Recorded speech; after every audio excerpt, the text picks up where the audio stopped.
cuantas, y me dedico a escribir, a comunicar. Soy filóloga y me especialicé en lingüística computacional, los procesos del lenguaje mediante la informática. Soy una gran aficionada de la investigación en la lengua y escritura ibérica y me gusta la investigación. Estamos aquí porque desde que te conocí, desde el día que te conocí, te oí decir que era muy probable que las lenguas románicas no provengan del latín tal como nos han enseñado a todos desde pequeñitos. Eso me sorprendió porque era la primera vez que lo oía y desde entonces te estoy persiguiendo para que me lo cuentes delante de la cámara. Carmen, creo que no eres la única que opina así, hay otros autores, evidentemente, que opinan así, autores un poco marginales del sistema oficial académico. Entonces, la pregunta es muy sencilla, Carmen. ¿Las lenguas románicas provienen del latín? ¿Cuál es tu opinión? Mi opinión es que no. Esta es la respuesta corta. Lo que vamos a hacer es intentar explicarlo un poco para que se entienda por qué estoy haciendo esta afirmación. Bueno, hay que especificar, yo no estoy dudando de la importancia del latín. El latín fue muy importante, especialmente durante la Edad Media, porque fue la lengua escrita en media Europa, toda la Europa occidental, la única lengua escrita, la lengua de la cultura, sobre todo la lengua de la Iglesia. No es el único caso en que la lengua que se habla sea una y la escrita sea otra. Esto sucede muchísimo en todo el mundo. Por ejemplo, en el caso del chino mandarín, ¿habéis visto en las películas que todos los chinos van al mercado con una pizarrita? Esto lo hacen para entenderse, porque escriben todos el chino mandarín, pero en China se hablan más de 100 lenguas distintas. Lo mismo sucede con el árabe. Una cosa es el árabe clásico y otra cosa es todos los dialectos árabes, que también hay un montón. Entonces es muy normal que en un proceso de la historia haya una lengua que sea la hablada y otra que sea la escrita. Y eso mismo sucede, por ejemplo, entre el arameo y el hebreo, entre el copto y el egipcio. Entonces hay un momento en que la lengua latina desplaza a la lengua que se escribía antes, y la desplazan no los romanos, sino que la desplaza la Iglesia. Del mismo modo que la Iglesia oriental escriben en griego, la Iglesia copta, pues la Iglesia occidental escribe en latín. Entonces es la Iglesia quien desplaza la lengua anterior y no los romanos. ¿Por qué estoy diciendo esto? ¿Y cuál es esa lengua que se desplaza? El ibérico. Aquí, para nosotros es el ibérico. El ibérico, pero a mí nunca me hablaron en No. la escuela del ibérico. Ni en la escuela ni en la universidad. Parece que la lengua empiece con el latín. Exacto. Este es uno de los grandes fallos, es decir, cuando se estudia todavía en la universidad, no en las escuelas, estoy hablando de la universidad, la asignatura gramática histórica, se parte de que el latín es la madre de las lenguas románicas, entonces se hacen toda una serie de explicaciones bastante rocambolescas muchas veces de cómo ha podido derivar estas palabras que se vulgarizaron, se fueron degenerando para crear una lengua románica. Sin embargo, vemos que no es así. ¿Por qué? Vamos a ir explicándolo despacito. Es decir, cuando llegan los romanos a la península ibérica, aquí había una lengua perfectamente consolidada, una escritura perfectamente consolidada. ¿Qué se le podría llamar ibérico? Ibérico es la escritura ibérica, se conoce relativamente bien, no se ha descifrado, pero la escritura estaba consolidada como mínimo desde el siglo VI. Es decir, los primeros registros que tenemos en los plomos de Ullastret son del siglo VI, probablemente la escritura es mucho más antigua, porque no aparece así una escritura desarrollada de la nada, y sin embargo la podemos situar cronológicamente por el registro y contexto arqueológico. Es decir, nos están situando estos plomos en una cronología muy concreta, pero ya está absolutamente desarrollada la escritura. Entonces los romanos tardan 200 años en llegar. Y imagínate la situación. Llegan aquí primero los fenicios con un alfabeto.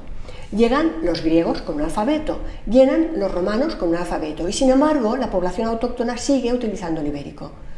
Y no solamente el ibérico es una escritura semisilábica. ¿Qué significa esto? Pues que estructuralmente es mucho más antigua que un alfabeto.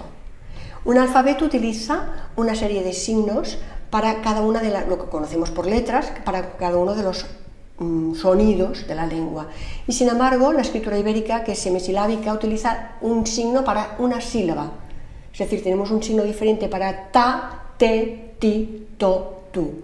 Eso conlleva muchísimos más caracteres y por tanto es una complejidad añadida a la escritura. Y sin embargo, ¿la situación cuál es?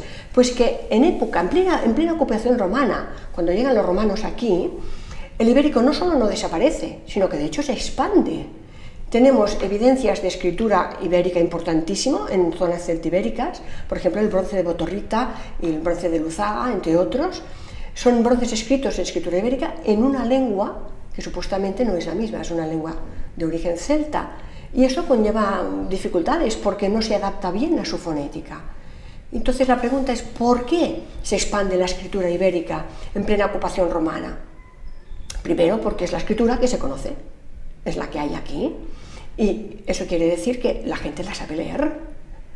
Y eso significa que es la escritura de prestigio, es la aceptada, la que utiliza todo el mundo. Pero además significa que esta lengua se habla, porque nadie va a empezar a utilizar en zonas celtibéricas una escritura que ya no se está utilizando de una lengua muerta. Esto no tiene ningún sentido. Por lo tanto, tenemos que en toda la ocupación romana el ibérico no solo no desaparece, sino que se expande y continúa hasta el siglo I después de Cristo. Es por esto que podemos afirmar que el latín sustituirá una escritura, no una lengua. ¿Entiendes? Que hablamos de escritura, lo que nos queda en registro escrito. Esto no es la única vez que pasa, ha pasado muchísimas otras veces, ¿eh? Como hemos dicho, en el caso del arameo, el copto, es clarísimo lo que es la escritura en jeroglíficos en egipcio, solamente la utilizaban los... No lo he entendido. Dices que el latín sustituyó a la lengua que aquí escritura. A la escritura que había aquí en ese momento, claro. Y a la lengua hablada no. No. Ahí está el gran fallo, es decir, se tiende a asimilar la escritura con la lengua y no es así. Hombre, a ver, normalmente uno habla en la lengua en la que escribe. No, no siempre. ¿No? Fíjate, ahora mismo en África, muchísimas lenguas, por no decir la mayoría de las lenguas indígenas africanas, no tienen escritura y han adoptado directamente el alfabeto latino o incluso escriben solamente en inglés o en francés, en la lengua de los colonizadores. Y esto pasa también en América, el quechua, todas las lenguas originarias de América no han tenido escrito como lengua de cultura, se ha pasado directamente a escribir en español, en castellano. Entonces es muy frecuente. ¿Y qué hablaban los romanos que vinieron? Los romanos no hablaban latín. Esta es otra de las cosas que hace falta explicar. Porque vamos a ver, los ejércitos de romanos que llegaron a conquistar a la península estaban formados por mercenarios. Y los mercenarios hablaban cada uno su lengua. De hecho, los ibéricos fueron muchas veces parte de estos ejércitos. Y los ibéricos no hablaban latín, hablaban cada uno su lengua. Hablaban romano, las lenguas romances. Entonces, piensa que el latín solo se hablaba en el Lacio, es una zona muy pequeñita de Italia. Y además lo sabemos así, porque Naevius, en el año 200 antes de nuestra era, en la lápida de su sepultura ya lo pone: obliti sunt Romanae, liquor lingua latina. Te está diciendo que los romanos han olvidado la lengua latina. No, los romanos no hablaban el latín y hablaban los dialectos que se conocen, el osco, el umbre, todas las lenguas propias que están absolutamente relacionadas con todo el sustrato, con todas estas lenguas que estamos diciendo que estaban aquí. Es decir, la gente no esperó a que llegaran los romanos para aprender a hablar. Y piensa que los que hablaban latín... ¿Todo es latín, Carmen? Claro, doy clases de latín, sí. Pero bueno, hablarlo no lo habla nadie, ya ni los curas. Entonces, ¿qué estoy diciendo? O sea, que podríamos seguir una entrevista en latín, ¿no? No, por favor, no hagas esto porque yo lo que quiero es que la gente me entienda. Entonces, piensa una cosa, Alicia, que es importante. ¿Qué nos están diciendo los romanos cuando nos hablan de sí mismos?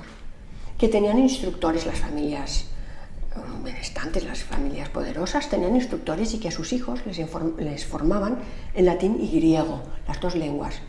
Bueno, si ellos hubiesen hablado latín, ¿para qué necesitan un instructor que les enseñe a hablar latín? ¿Para qué necesitan cronistas, historiadores que lo anoten todo? Porque solo estas personas instruidas... O sea, era la lengua culta que claro, era la lengua estudiaba escrita. para hablar a lo mejor en según qué círculos. Pero es la que se ha seguido utilizando toda la Edad Media. Entonces, esto no tiene que sorprendernos. Y ahí está la gran influencia del latín. Todo lo que nosotros conocemos como palabras de origen de latín. Es decir, ahora se dice que cualquier palabra en lengua romance que se parezca al latín es de origen latino y deriva del latín. Pero caramba, la encontramos en inglés y en alemán. Entonces, estamos hablando de que estas palabras se parecen porque provienen de un sustrato común. Por lo tanto, la filiación no se produce, es parentesco, sí. Pero filiación que determina lengua madre, hija, no.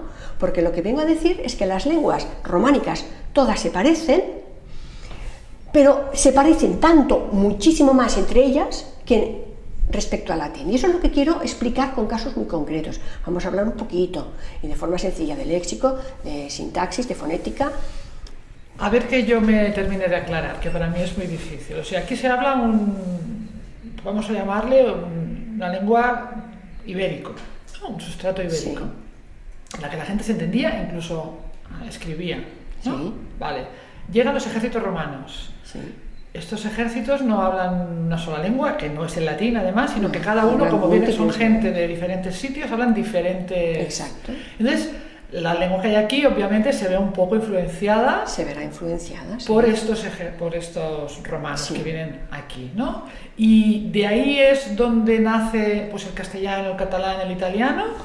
Bueno, hay que hacer un inciso importante. Vamos a ver, las lenguas no cambian tan rápido. Por ejemplo, el griego clásico y el griego moderno se puede comprender. El árabe clásico y el árabe moderno se puede comprender. Pero te pongo ejemplos más próximos. Tú coges el Cantar del Mio Cid, que está escrito en castellano del siglo XII, y lo puedes leer perfectamente.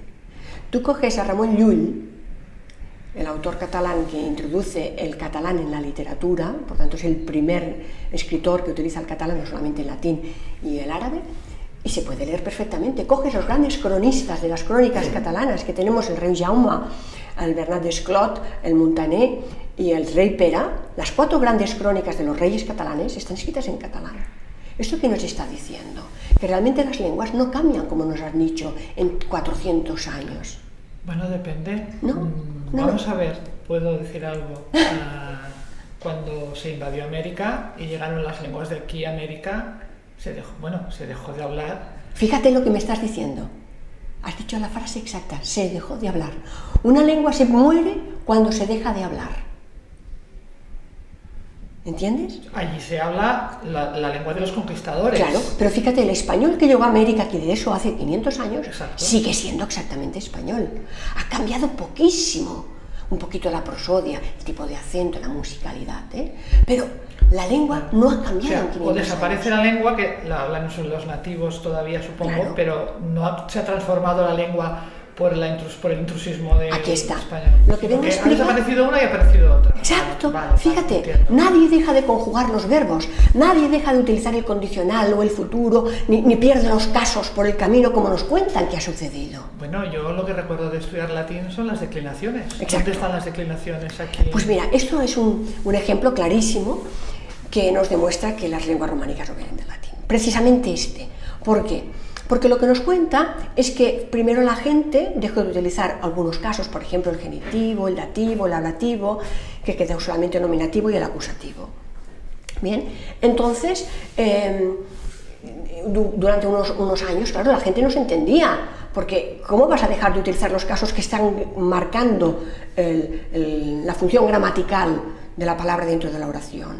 Y yo me pregunto, si en un siglo tenemos 4 generaciones, y esto sucedió en 400 años, durante 400 años, que son 16 generaciones, la gente no se entendía, es decir, no podían hablar porque no tenían claras las correspondencias y las estructuras gramaticales de una oración. Claro, es como si durante 400 años se hubiera estado transformando la lengua y... Eso es lo que nos cuenta la gramática. Tanto, ¿qué se hablaba? ¿Cuál era ese idioma, no? Sí, hay un fallo, que es que a los lingüistas no se les ocurre pensar que la lengua no solamente la usamos para hablar y comunicarnos.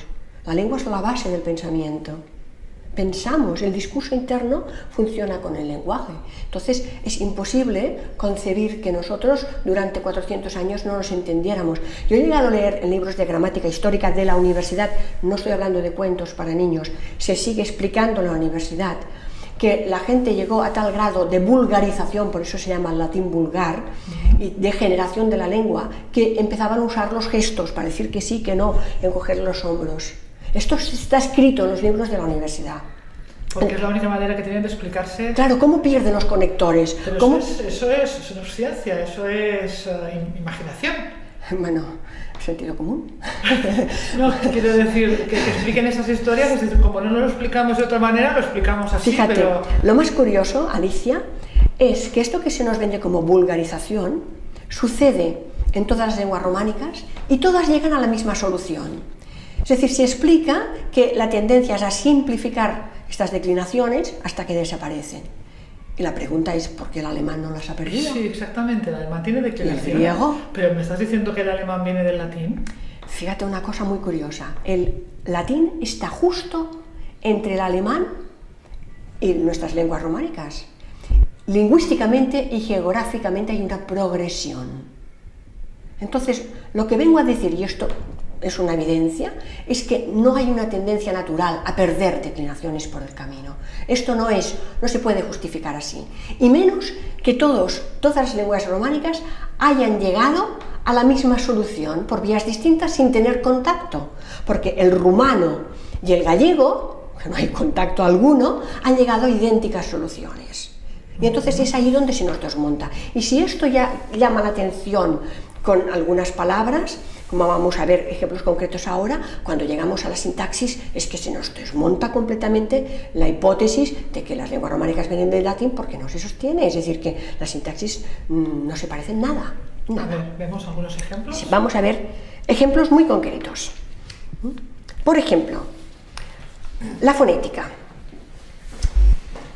Fíjate, las leyes de la fonética son tan precisas y funcionan con tantísima perfección que la adquisición del lenguaje de una lengua, se cierra a los 3 años, nos va a marcar para siempre la adquisición de las segundas y terceras y cuartas lenguas que hablemos. ¿Qué quiere decir? Que el modo articulatorio, como dice Noam Chomsky, todos los humanos nacemos preparados para hablar. Entonces esto, que es tan espontáneo y tan rápido en los primeros meses de vida, después nos cuesta años aprender el inglés y nos volvemos locos para hablarlo mínimamente, de un modo mínimamente decente. ¿Qué quiere decir? Que cerramos este repertorio aparentemente muy amplio de articulación o de posibles combinaciones, lo cerramos a una edad muy temprana. Es decir, nadie espera ir al mercado para aprender a hablar. Aprendemos a hablar en los brazos de nuestra madre. Entonces, el inventario fonético de las lenguas románicas y del latín no tiene nada que ver. Empezamos por las consonantes. El latín solamente tiene 14 consonantes. El castellano tiene 19, el catalán 23. ¿De dónde aparecen todas estas articulaciones nuevas? Bueno, pues la gramática histórica explica que van apareciendo sucesivamente. Primero llega el proceso que se llama de ensordecimiento de las oclusivas en posición final, después llega la africana. Bueno, hay una serie de procesos fonéticos muy bien estudiados. Yo me pregunto, ¿y cómo de golpe en el siglo VII empezamos todos a hablar de esta manera? No tiene mucho sentido. Bueno, mi profesor me decía que el 75% del cambio se produce por influencia de la iot. La iot es la i. Bueno, pues sí. No, la i. La i latina. Le llamamos el sonido i. Vale. Bueno, si estudiamos el ibérico vemos clarísimamente que de todas las vocales, la que tiene mayor presencia es precisamente la i. Es la más estable, además. Bueno, entonces toda esta influencia externa que se viene a justificar por un proceso de evolución a lo largo de 400 años, resulta que no hay que irlo a buscar ni fuera ni lejos, lo tenemos aquí. Es la vocal más presente. Entonces, todos estos procesos de palatización que se justifican o se intentan justificar a partir de la influencia de una posible iot celta, es que todo esto no hace falta para nada. Y si cogemos el inventario vocálico, es todavía más escandaloso. Las 5 vocales del castellano son idénticas a las del euskera. ¿Es que el castellano y el euskera se parecen, no estás diciendo? Sí, exactamente, estoy diciendo esto. Es decir, lo que se nos cuenta en gramática histórica es que el trazo de longitud, es decir, las vocales largas y cortas del latín, van evolucionando, entonces pasa el grado de longitud, se convierte en apertura, se crean los distongos, pues todo esto lo puedes borrar y olvidarlo, porque las mismas vocales, las 5 A, E, I, O, U del castellano, son las del euskera. ¿Entiendes? Entonces, todo esto, cuando estudias gramática histórica, se ignora. ¿Por qué? Bueno, pues supongo porque cuando se escribieron los libros que se están utilizando en la universidad, no se conocía nada o casi nada del ibérico. ¿Y por qué? Insisto, no se conocía nada del ibérico. ¿Por qué se han investigado tantísimas lenguas muertas y la de aquí no la hemos investigado? Esta pregunta me la hago yo todos los días. Realmente hay grandes investigadores de ibérico, pero fuera del nivel académico. Es decir, a nivel académico no existe ninguna cátedra de ibérico, todavía hoy, en el siglo XXI. Puedes estudiar etrusco, puedes estudiar lineal A y B, y puedes estudiar el cuneiforme. No se puede estudiar en la Universidad del Ibérico. En ninguna universidad de España. Ni de fuera de España. No, claro. Si quieres saber un poquito, te puedes ir a Alemania, que es donde saben más. ¿El ibérico? Claro, el que ha hecho el gran inventario del Monumental Linguarum Hispanicarum con todas las inscripciones ibéricas, que por cierto hay más de 2000 y sigue sin descifrar, ha sido Jürgen Untermann, alemán. O sea, ¿en Alemania se sabe más del ibérico que aquí? ¿Me estás diciendo? Vamos a ver, yo es que no sé si no te entiendo bien o... Me estás entendiendo. Aquí hay grandes especialistas, se hacen los congresos de paleohispánicas, se habla a nivel de especialistas, pero esto es como algo elitista que no ha entrado en la universidad. Ahora mismo, si tú quieres tener acceso a los escritos en ibérico, o te introduces estos círculos o accedes a mi página web donde lo pongo a libre distribución. He montado una página web precisamente para suplir este lapsus, es decir, ¿cómo puede ser que cualquier persona que quiera conocer las escrituras en ibérico pues no pueda tener acceso, si tiene que ir a las hemerotecas de las universidades para buscarlo? ¿Y por escrito lo has puesto todo esto, Carmen? Todo, sí. Entonces, precisamente... No quiero decir en un libro para poder... Bueno, yo tuve la suerte de que el trabajo final de carrera mío se publicó, porque rápidamente cuando me escucharon, una persona misma del público, cuando hice la presentación del trabajo, me propuso publicarlo, porque le pareció que era muy importante. Lo he ido presentando, por ejemplo, en la revista Origa también salió publicado un artículo. He ido un poquito difundiendo ese tema, pero me pareció imprescindible poderlo poner al alcance de cualquier investigador. Entonces lo que hice fue crear una fuente para poder escribir en ibérico y después introducir todo el corpus. Para esto me ha ayudado David Folk, que bueno, se ha pegado la gran paliza de introducir todos los textos ibéricos en el ordenador. Pero ahora están a disposición de cualquier persona. Puedes entrar... ¿Y qué puede hacer una persona con este material? Primero, verlo. Porque claro, lo que no se puede investigar es lo que no existe, lo que no se puede ver es muy difícil que alguien pueda conocerlo. Claro, lo primero que hay que decir es que hay más de 2000 textos. Y no estoy hablando solamente de marcas en cerámica cortas, es que hay plomos, hay cartas, hay contratos comerciales, hay textos votivos funerarios, en contextos de enterramientos, de espacios religiosos. Tenemos una cantidad enorme. Si no he entendido mal, sin traducción todavía. Sin traducción. Eso es muy grave. Claro, es una de mis pasiones y estoy en ello, sobre todo en divulgarlo y en facilitar equipos multidisciplinares, que se pueda estudiar desde diferentes aportaciones. Sí, es increíble, cuesta de entender, ¿eh? Vamos a ver. Volvemos a la fonética. Sí, venga. Decíamos que el inventario de consonantes del latín es muy reducido, el de las lenguas románicas es mucho más amplia y existen en todas las lenguas románicas. Pero para mí, la característica que hace que sea imposible que las lenguas románicas deriven del latín es el cambio en la estructura de la sílaba. Me explico. La estructura del latín es siempre de sílaba abierta. Tienen la tendencia de hacer consonante con vocal. Las lenguas románicas no. Tenemos una tendencia enorme, y todas, otra vez coincidimos en la solución a la que se ha llegado desde el rumano hasta el gallego, a tener sílaba trabada, es decir, que acaba en consonante. Vamos a ver algún ejemplo en concreto, que además esto ha condicionado cuando se estudia la etimología de las palabras, que se hacen etimologías completamente equivocadas. Vamos a ver, cuando escuchas hablar una lengua, vas a un sitio turístico o te metes en el metro de Barcelona y oyes hablar alemán. Y aunque no hables alemán, estás reconociendo perfectamente que es alemán. Reconocerás el ruso, el francés, el italiano, y aunque no entiendas, captas inmediatamente la prosodia, es decir, la música, el ritmo. Sí. Bien. El latín es una lengua que trabaja por un ritmo binario muy pautado. Fíjate que la poesía latina no tiene rima final como la nuestra, sino que está trabajando por ritmo, así como el griego tiene mucha palabra esdrújula, el latín no tiene palabras agudas, nunca. Por esto no puede terminar los versos en rima sonante. ¿Qué hace? Cuenta el número de sílabas por un ritmo muy pautado de siempre palabras llanas. Es el ritmo de la lengua. Entonces tiene una música que no tiene nada que ver con la nuestra, con la que es genuinamente de aquí. O sea, si pudiéramos oír una conversación en latín, que no podemos, supongo, Bueno. la música no nos sonaría a ninguna lengua románica. No la reconoceríamos. No sonaría ni a reconoceríamos. castellano, ni a catalán, ni a italiano. No reconoceríamos el latín. No, por la prosodia no. ¿La prosodia es esto? Sí. Vale. Tiene una música distinta, ¿vale? Entonces esto se produce a un nivel tan inconsciente. ¿Habría alguna lengua en estos momentos que tuviera esta prosodia? Como he dicho antes, se parece mucho más al alemán. Al alemán. Sí, y otra vez está en este Pero punto. el alemán es una lengua muy dura. Sí. Podemos decirlo de alguna manera, Sí, desde nuestro sí. punto de vista. El latín también, si lo oyéramos, sería una lengua Más, dura. por ejemplo, que el catalán. Fíjate que el catalán, cuando hablamos, situamos la lengua muy hacia adelante en la boca. Uy, esto a mí no... Muy claro. Cuando en castellano quieres imitar un catalán, ¿qué haces? Hablas así, estás situando la lengua, la entretienes en el paladar. Esto hacemos en catalán, es decir, situamos, no tenemos sonos ovulares, no tenemos la J del jamón, nosotros decimos yo. Claro, no, tenemos estos sonidos como más suaves, mucho más hacia adelante, toda la distribución del sonido se produce en la parte anterior de la boca. ¿Y el latín cómo sonaría?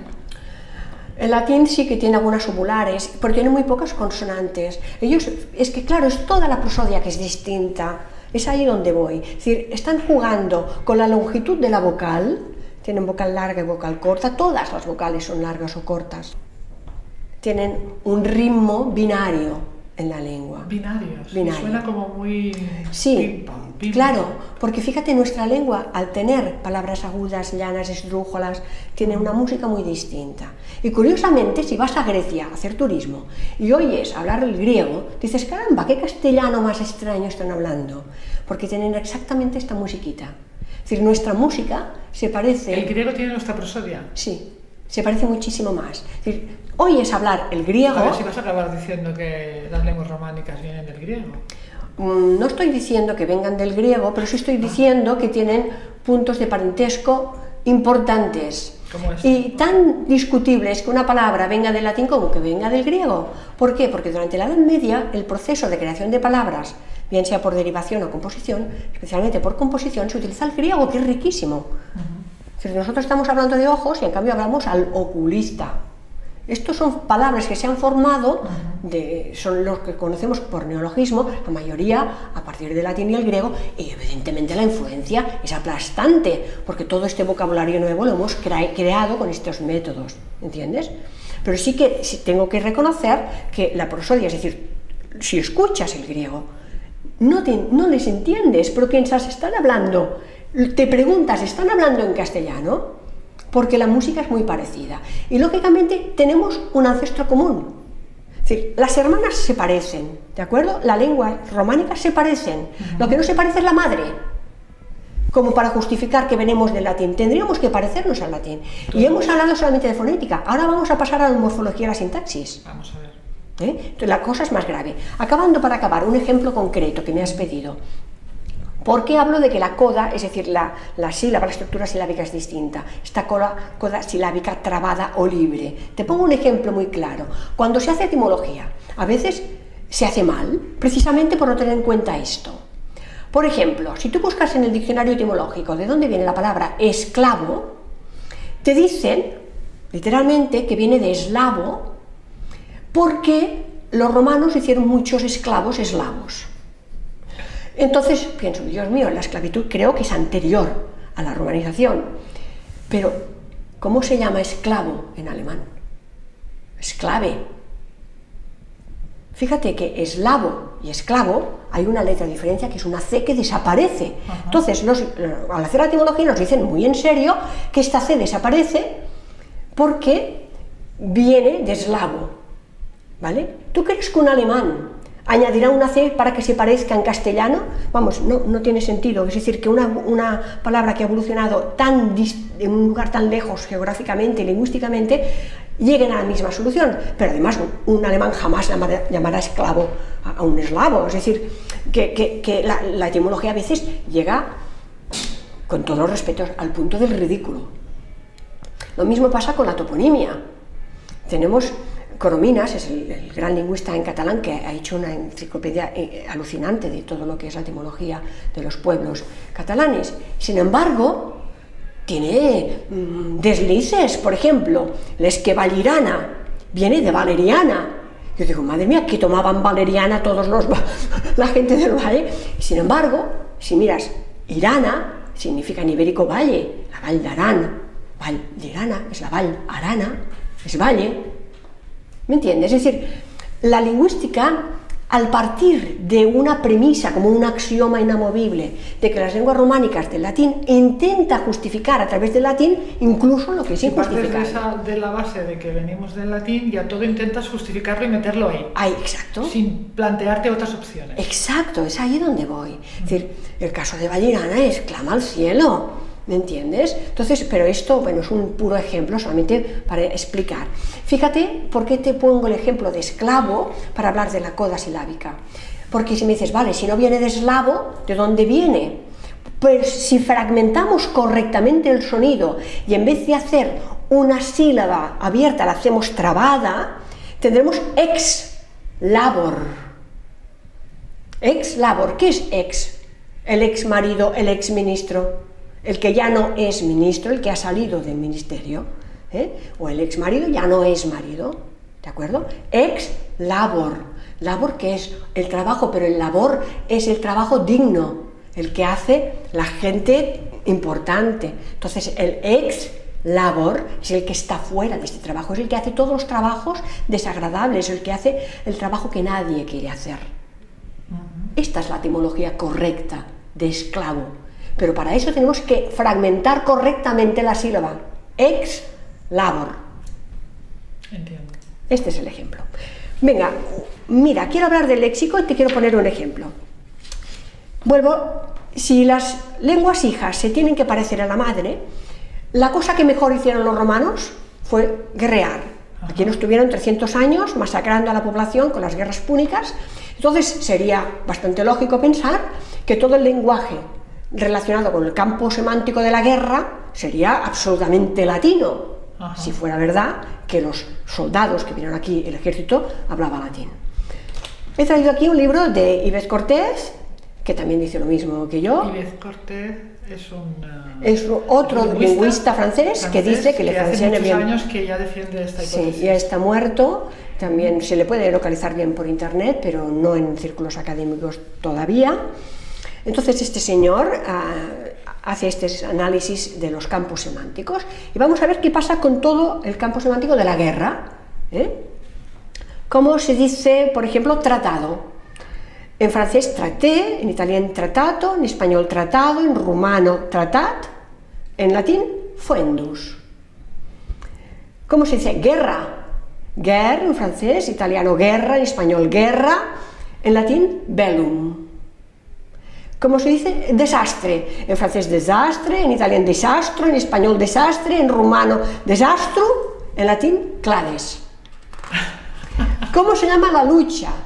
En castellano, en francés luta, en castellano lucha, en italiano lotta, en rumano lucta, en latín pugna. Bueno, lo que está claro es que todas las lenguas románicas coinciden, provienen de algún sitio, claro, que no debe ser el latín, pero está claro que vienen de un mismo origen. Todas, fíjate, comparten, son hermanas, por eso yo digo, son hermanas. Las lenguas románicas... la madre equivocada. ¿Y el padre dónde está? Aquí está. ¿El padre dónde está? Las lenguas se transmiten por lengua materna. Dinastía materna. No, a ver, lógicamente la influencia del latín no la niego, pero es posterior, es de la Edad Media. Pero aquí tenemos un claro ejemplo. O sea, es una tía. No, es una hermana. Es una hermana más, una prima. ¿El latín lo prima? Una prima. Una prima que nos hace, igual que el alemán y el inglés, porque gran parte del vocabulario inglés y alemán son iguales que el de las lenguas románicas. Ajá. Claro, muchísimas palabras. O sea, que el inglés y el alemán vendrían de la misma madre original que la románica. Bueno, es lo que yo no sé si hay que llamarlo indoeuropeo, ¿Por qué? Porque entonces tenemos una lengua como el hebreo, que no es de la familia indoeuropea, que es una lengua semítica, y también coincide. Es decir, lo que son las raíces trilíteras del hebreo, muchas veces estas consonantes coinciden. Es decir, estamos hablando de una lengua madre, evidentemente. ¿Nos estás llevando a una lengua original, Carmen? No lo sé, porque para mí es muy difícil explicar que haya una lengua original y que haya dado, por ejemplo, lenguas tonales como el vietnamita. O que haya esa sí que sería completamente distinta. No, yo no lo puedo explicar. O por ejemplo las lenguas aglutinantes, como en el caso de algunas lenguas indígenas americanas, que en una sola palabra se incluye semánticamente una oración. Me cuesta explicarlo con una lengua madre.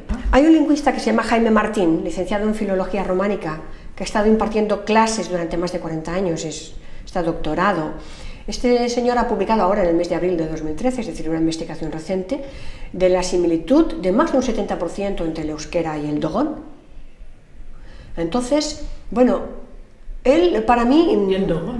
Claro, él se equivoca. ¿Dónde se dogón? En Mali, en África.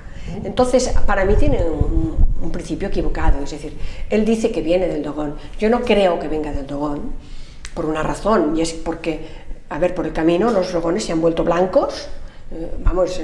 No creo que sea así. Además, el euskera está bien estudiado y genéticamente incluso el ADN se ha estudiado, es gente que está instalada en el mismo territorio desde hace muchísimos siglos.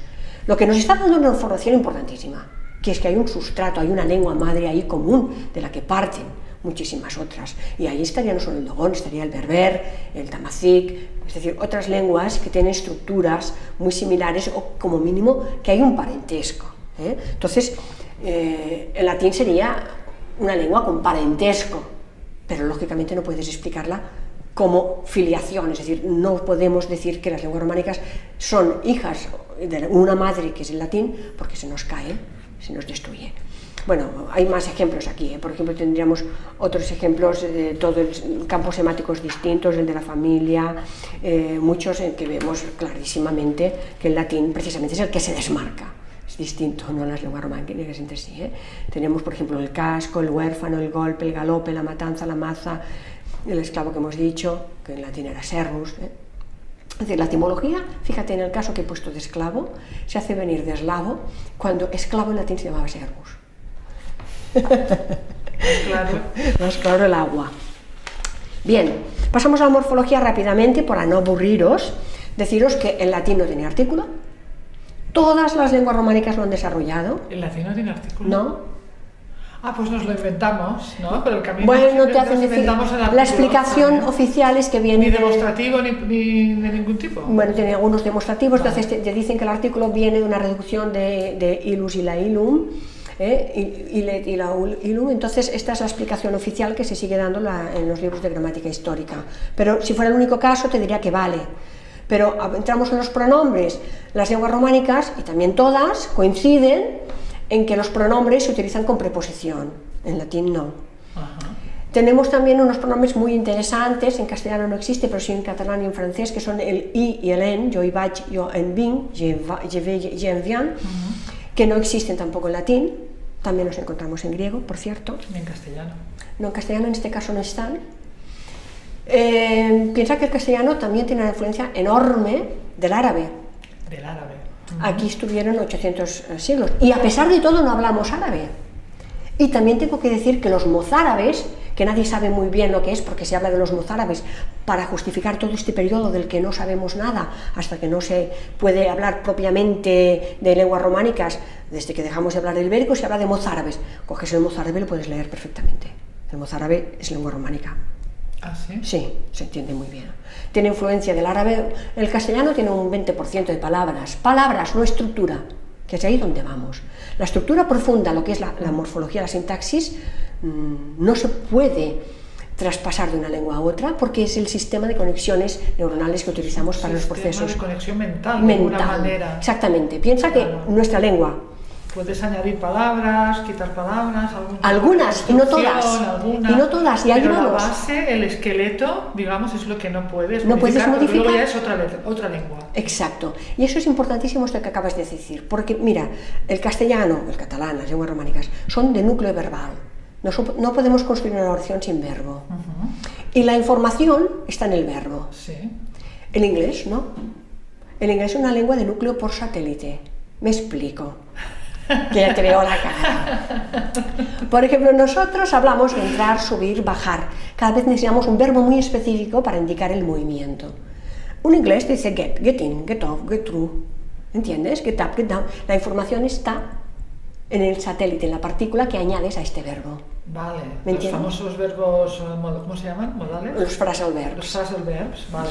Que utilizan el mismo verbo con una preposición distinta y significa 50 cosas distintas. Por lo tanto, la información básica está en la preposición. Exacto, y aquí no, aquí la tenemos en el verbo. El verbo es lo que nos muestra clarísimamente que hay un proceso evolutivo en las lenguas románicas que no se puede explicar de ninguna manera a través del latín. Mira, el latín utiliza forma analógica, quiere decir, hay un lexema con unos sufijos y así te forman la pasiva y te forman todos los tiempos verbales. Las lenguas románicas tienen una tendencia enorme para las perífrasis, quiere decir tiempos compuestos. En latín no existen. ¿Bien? La lengua latina utiliza enormemente la voz pasiva. Nosotros no. Nosotros no, pero el inglés sí. Es decir, las oraciones de infinitivo, que es el hueso de los estudiantes de latín, y la voz pasiva del latín se parecen 1000 veces más al inglés que a las lenguas románicas. En inglés tú dices, you want me to help you. Estás utilizando un acusativo con un infinitivo. Esto es la oración de infinitivo latina. En castellano no hablamos así. Yo lo que recuerdo de cuando estudiaba latín era el orden de las palabras. Que yo decía, cuando traducías literalmente una frase en latín, decías, pero si está al revés, nosotros no lo decimos así. Exacto. ¿Cómo es posible que hayamos degenerado tanto y llegar a hablar de esta manera que no tiene sentido? Claro, se parece más en este caso al orden que utilizan el inglés. Sí. Incluso el orden del adjetivo y el complemento delante del nombre. Es decir, un inglés te dice Sylvia's mother, la madre de Silvia, como en latín, te pone el complemento delante. La tendencia clarísima del orden de los constituentes que tenemos nosotros, de sujeto, verbo, objeto, en latín no tiene nada que ver porque el verbo tiene una tendencia al final. Es decir, el foco, el zoom que hace la mente del latín siempre va hacia atrás y nosotros empezamos al revés. Tenemos que tener primero una visión de conjunto para ir centrando. Eso que te está hablando de que todas las conexiones mentales, es decir, esta lengua que utilizamos para pensar, tiene una estructura distinta, ni mejor ni peor, distinta. Pues yo sigo sin entenderlo, si es tan obvio. ¿A quizás, qué lumbrera se le ocurrió que venía? Bueno, porque como no se cuestionaba. Pero alguien tuvo que decirlo por primera vez. ¿Por qué se escogió el latín? Pues igual podrían haber dicho que... Es que fue la Iglesia la que determinó que el latín fuera la lengua escrita, igual que la Iglesia oriental se decidió por el griego, la lengua de la Iglesia occidental ha sido el latín. Entonces no se cuestionó porque... Sí, por supuesto que... Bueno, ¿qué se ha estado haciendo? Es decir, se acoge un texto medieval escrito en latín, entonces de golpe aparece un trazo de articulatoria, por ejemplo, en que salen fricativas, entonces se dice, en este siglo aparecieron las fricativas, porque lo que está indicando esta confusión a la escritura de la persona que está escribiendo es la lengua que habla la persona que está escribiendo. Pero eso no quiere decir que el trazo apareciera, la característica... Se reunieron unos cuantos vecinos y dijeron, este año nos toca introducir las fricativas, ¿no? Bueno, más o menos así. ¿No? Claro, vale, ya lo ves. Ahora te parece gracioso, pero esto se sigue explicando muy en serio en la universidad. Se sigue explicando así. Venga, el verbo. Cosas que no existen en latín. El condicional no existe en latín. Tampoco existe en inglés. Pero todas las lenguas románicas tenemos condicional. Para hacer condicionales en inglés tienes que usar los modal verbs, eso es tan complicadísimo, que es el could, would, should, todo esto, que entra en el matiz sutil que hace precisamente que nunca sabes lo que piensa un inglés, porque te dice, si mañana no llueve, haremos barbacoa, y tú te presentas porque hace sol, y como ha utilizado un might, pues resulta que aquello que no quería decir que iba a haber barbacoa de verdad. Entonces nosotros decimos, mañana haremos barbacoa y todo el mundo se lo cree, ¿eh? Porque estamos utilizando un verbo preciso para esto, ¿eh? Si no lloviera, bueno, si llueve, yo no cantaré, o cantaré si no llueve, entonces nos lo creemos, tenemos un verbo específico, un tiempo. Está muy claro, muy claro. Condicional está muy claro. Y en inglés no, ¿eh? En inglés son muy educados, siempre queda muy bien, pero resulta que después no hay barbacoa. Pero al día siguiente tienen que llamar, pues, ¿hay o no hay? Exacto, entonces ellos del momento te han invitado, ¿no?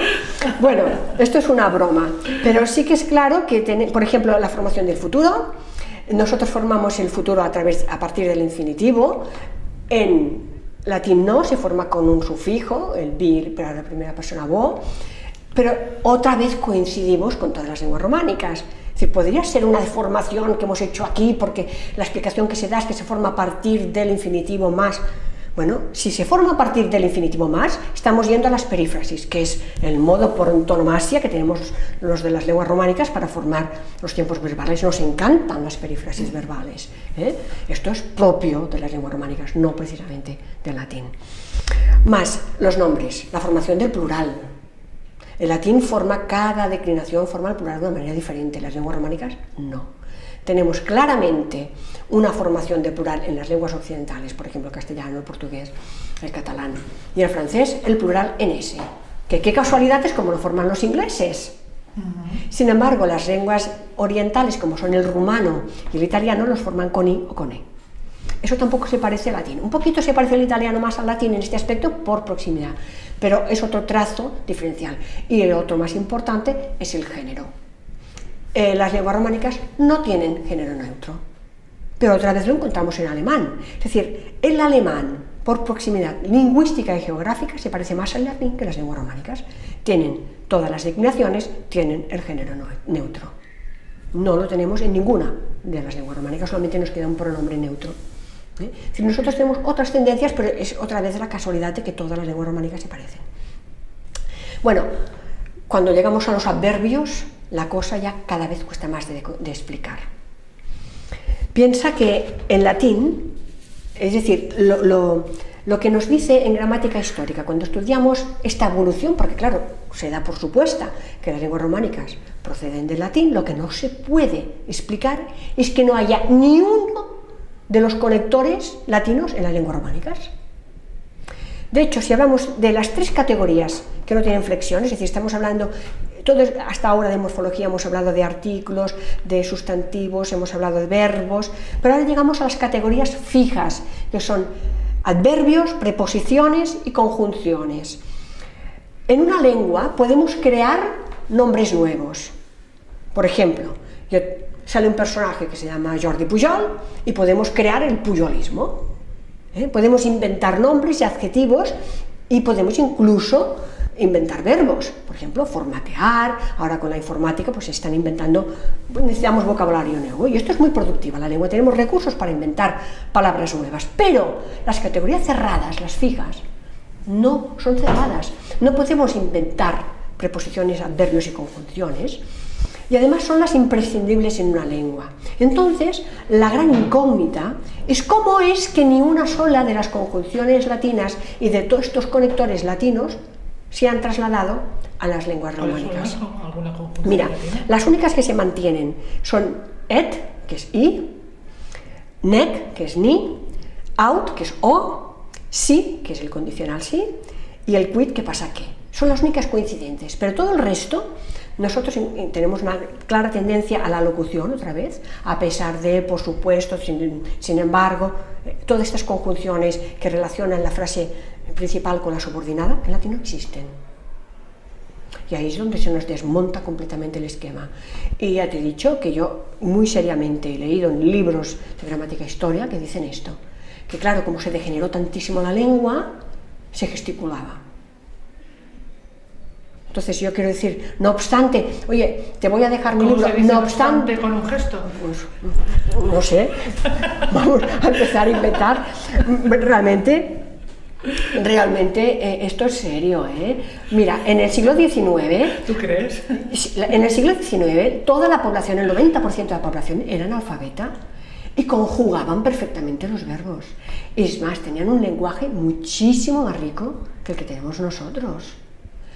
La gramática no la inventa, es decir, no son los gramáticos los que inventan la lengua. La lengua per se es perfecta. Existe antes que los gramáticos. Y lo único que hacen los gramáticos es plasmarla, es intentar explicar estos procesos.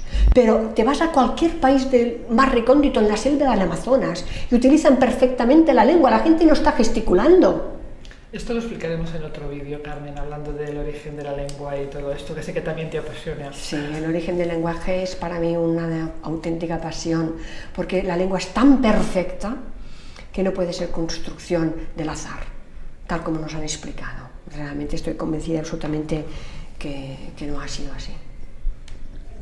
Bien. Yo creo que no quiero marear más porque los ejemplos en sintaxis, el cambio de los elementos constituyentes de la oración es muy evidente. Carmen, ¿de dónde vienen las lenguas románicas? Las lenguas románicas no vienen, estaban aquí. Antes de la llegada de los romanos, la gente hablaba perfectamente y son las lenguas que se hablaban aquí. Por lo tanto, no vinieron de ningún sitio. Son lenguas emparentadas que además forman abanico, como siempre. Fíjate que el catalán está entre el francés y el castellano, el aragonés está entre el catalán y el castellano, el bable está entre las... Cuando se hablaban aquí, ¿quieres decir que es la lengua autóctona, que por la vibración de esta tierra se generó aquí esta lengua que ha existido aquí desde siempre? Claro. Que ha sido evidentemente influenciada por multitud de otras lenguas, claro, pero que ha mantenido su esencia. Y además el proceso es de miles de años, no de cientos. Este es el gran cambio, es decir, toda la explicación de gramática que se intenta justificar en 400 años, tendríamos que hablar de miles de años, porque el español de América sigue siendo español. Hay pequeños cambios de introducción del léxico, han dejado de utilizar a lo mejor algún tiempo verbal, concretamente en Argentina, un tiempo verbal, pero la lengua es perfectamente la misma, igual que el griego clásico del griego actual, el árabe clásico del actual. Entonces estos procesos tienen que abrirse años, miles de años, no cerrarse en este proceso casi ortopédico para justificar estos cambios. Entonces yo pienso que hay que replantearlo, es decir, no estoy quitando ni un ápice la importancia del latín, porque evidentemente ha sido la lengua escrita de media Europa durante muchos siglos, pero sí tenemos que replantearnos, sobre todo, este proceso cómo ha sido, esta influencia de incorporación del lenguaje, la creación de todo el neologismo, todo esto sí, está muy bien explicado, pero el origen no se puede supeditar a una lengua madre y unas lenguas hijas, sino que tenemos que hacer un planteamiento de distinto que pasa obligatoriamente por el ibérico. Quizá nos ayudaría muchísimo, ¿no?, dedicar esfuerzos y recursos a traducir, a conocer el ibérico, porque es la que tenemos registros, nuestro origen, nuestra historia. Es la que nos ha dejado registro escrito, porque indudablemente había otras. El euskera, que probablemente están emparentadas, había otras lenguas, había el lusitano, el celtibérico, había otras, pero la que nos ha dejado texto escrito y en abundancia, en todos los contextos, en toda clase de soportes, en plomo, pero también lo hemos encontrado en cerámica, en cobres, es decir, estaba en todos los contextos del entorno sociales, porque la gente no solamente la utilizaba, no era algo exclusivo de una casta de escribas, sino que si una mujer tiene unos signos de escritura ibérica en las fusayolas, en su telar, en los pesos de su telar, es porque está la escritura absolutamente integrada en la sociedad. Entonces yo pienso que la clave en estos momentos está en descifrar la escritura ibérica y nos va a aportar una información que nos cambiará completamente el paradigma. Karma, a ver si consigues un equipo de lingüistas, investigadores que te ayuden en esta labor, y en un par o tres de años yo creo que aquí podemos dar la exclusiva de traducidos los textos ibéricos, y lo más a más nos cuentan esto y nos presentan aquello, y hemos descubierto el origen de la patata. Fíjate lo importante que es el tema interdisciplinar. Hemos colgado el signario ibérico con David Folk para libre distribución, y ha salido un informático, estos cracks de la informática que en un momento te hacen lo que nosotros tardamos meses, ha conseguido montar un buscador para localizar secuencias de caracteres iguales. Entonces, en un plis-plas literalmente, en segundos, haces lo que los gramáticos tardan años, en ir buscando secuencias que se parecen en diferentes textos. Esto ahora lo puedes hacer en un ordenador porque tenemos todo el inventario de textos, todo el corpus que se llama introducido, haces una búsqueda y en segundos te da todas las referencias donde está la misma secuencia de caracteres. Entonces estás en el camino ya. Estamos en el camino, pero necesitamos esta suma de gente que trabaje disciplinas. Para poder hacerlo más Yo fácil. pienso que es importante que en un equipo haya gente que conozca griego, gente que conozca euskera, que lo hable bien, que sea escaldún, gente que sepa manejar procesadores informáticos, es decir, de gramática computacional. Entonces, esto puede favorecer muchísimo el desciframiento. Eso es nuestro gran reto en este momento, pienso yo. Eres una pionera, Carmen, ¿sabes? No, hay gente que está haciendo gran trabajo. Lo que pasa es que a mí me divierte, me apasiona y pienso además que puede dar mucho de sí, que es algo que va a cambiar el paradigma. ¿Quieres añadir algo más? Está todo dicho. Bueno, hay mucho más para contar, pero básicamente es dar estas pinceladas de por qué. Es decir, no quería yo que pareciera que estoy vilipediando al latín. No es nada contra el latín. A favor de nuestras lenguas propias, que las hemos tenido ignoradas, especialmente desde el entorno académico, muchos años. Es una llamada a fijar la atención en estas escrituras que tenemos aquí, que tienen mucho que decirnos todavía. Además de una riqueza extraordinaria, todo el bagaje de cultura, de la cerámica, todo el registro material que nos está ofreciendo la arqueología. Es impresionante. Que no hay que buscarlo fuera, está aquí. Gracias. Gracias.